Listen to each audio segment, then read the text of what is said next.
So today we're going to be playing, or I'm going to be playing Spirit Island, but I'm going to be playing with more of the rules, like adversaries and whatnot. I think all the rules, events. So I haven't done that before, and I'm going to be playing with other people. So this is our first time, and we're going to see if this game is any good. We're not doing a playthrough. I'm going to give you a review of what I have, the experience that I had after this. So right now I'm just brushing up on the rules, and because I didn't read the rules about the adversaries and events, so doing that, and then I got 2 people coming, and we're gonna have a 3-player game, as far as I understand, and we're gonna see how it goes. And they have not played the game ever before, which though maybe it's not a good idea to play with all these extra rules, but whatever. Somebody's got to learn sometime. So I've been told that this is the best game ever, no contest, so it better be. Hi. Okay, so I said that I was going to play Spirit Island with some people. I played with 4 people. And what happened? Well, didn't go quite as planned. So I didn't really know how difficult of a game Spirit Island was. And my players, I wouldn't describe them as hardcore gamers. One of them, really not a hardcore gamer at all. So maybe this wasn't the game for them. We had to dip this game after about the second round because it was just becoming a little bit too overwhelming for them, and they just yeeted the game. So we didn't finish this game. We had to bail. So it did. Even I was feeling that this wasn't really working. I was feeling a bit like, what's going on? What are we supposed to do next? I don't know how to coordinate 4 people, and what strategy do we employ? I'm not familiar enough with Spirit Island to be quarterbacking anyone. I don't know the game really. They don't know the game. Yeah, so it was a bit of a mess.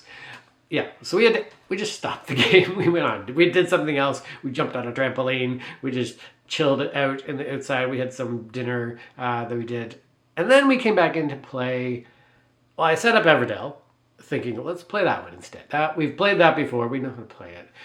But it was hard to get it's hard to get the group back into it, so we didn't even play Everdell. We went to play, what is it, Hue? Hue? Is it called Hue? And the game where you guess the colors. That was the good one. That's what we wanted. That's what we should have been playing from the beginning. It's not what I wanted to play, but it's what we did play. And I got more people to play that game than we had 6 people playing after a while, which was fantastic. And we had these fun moments of like fighting over the spots. I didn't really reread the rules of Hue in detail. It's where you give a clue and then everybody has to put their marker on the spot they think it is, but you can only have 1 person per spot. But I was like, just everybody put your piece whenever. Don't take turns. Just everybody go simultaneously, which really made the game fun. I don't know if it's supposed to be turn-based or simultaneous. I forget. I think it's supposed to probably be in order, but doing it all at once is way better, way faster, because everybody plays as fast as they can because they know the best spot's going to get joited. That's not a word, but they know the best spot is going to get stolen from them if they don't go fast. So nobody's, whatever decision paralysis thing, none of that's happening because everyone's freaking out, worried that like, oh, the best spot's going to get taken. So they're all bam, bam, bam. So that was a nice way to play that game. I really like it. And often they'll be like, oh no, you're taking my spot, and you're like, you can't see where their hands blocking it and you're trying to get there. So it's a nice bit of football there where you're just tackling other pieces, not intentionally, but it kind of felt like that. So I really like that game. It's honestly not a game I want to play because it's too simple.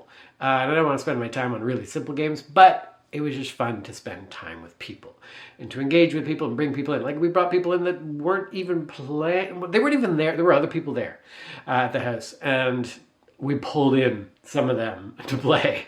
Just like, oh, hey, you could guess colors. And we're going to put your pieces on the board, give you double points for a couple of rounds. You can catch right up. It was fun. They all had fun. And yeah, more people played. They weren't even there for playing. So what do I have to say about all this day? My main game ruined. I didn't get to play it, really. Didn't come to expectations. Tried to set up another game. No, nobody really was. We didn't really want to jump into it. And then we played a game that was like way too simple. Not really a game that I ever want to play. So was the day a bust? No, it was super fun. And I learned something today that I think I'm probably already knew, but advice for you guys if you're running a board game day. The goal here, for the most part, usually, is to have a good time. Like, enjoy yourself with your friends. or the people you're with, whoever they are, if they're not your friends. But you want to play something that people are going to enjoy and have fun with. And if you can see that the people are not having fun, bail. Like, I was happy that I bailed. I pulled the zip line there. I wasn't going to bring people back in and say, let's keep playing, let's just push through this. No. If one person at the table isn't having fun, it's not fun at all. I'm not having fun if anyone is not having fun. Everybody's got to be on board, or we need to do something different. And that's what we did. I'm glad I switched up gears. And I'm glad I gave through the options. Like, what do you guys want to do? Do you want to play like this game that we've played before? Or do you want to play something really simple? So we got into it. We played something simple. If that's what you have to do for the group, then do it. Now, obviously, if you have a game that you have your heart set on, you do your research, I guess. Find out who is actually going to be committed to play it, because it's really what you do need. I have played games that are very involved, and they worked well because the people I brought in were very interested in playing an involved game that was like many hours long, and that worked super well. But when I have these mixed groups where I don't know everybody's preferences and likes and skill sets and history, then you got to be more careful with the game, because they're not going to necessarily be into a complicated, difficult game.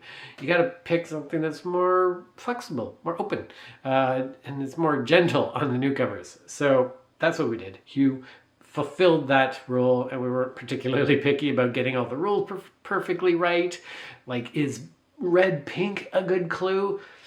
No, it's illegal in 2 ways, but whatever. It's okay. Just have fun. Go with it.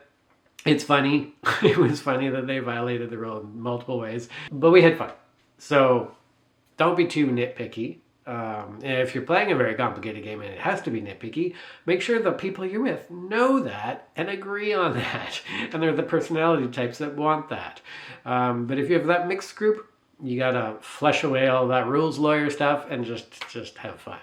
Because it's not fun to be arguing with people at the table. It's not fun to be pushing people to do stuff that they aren't into.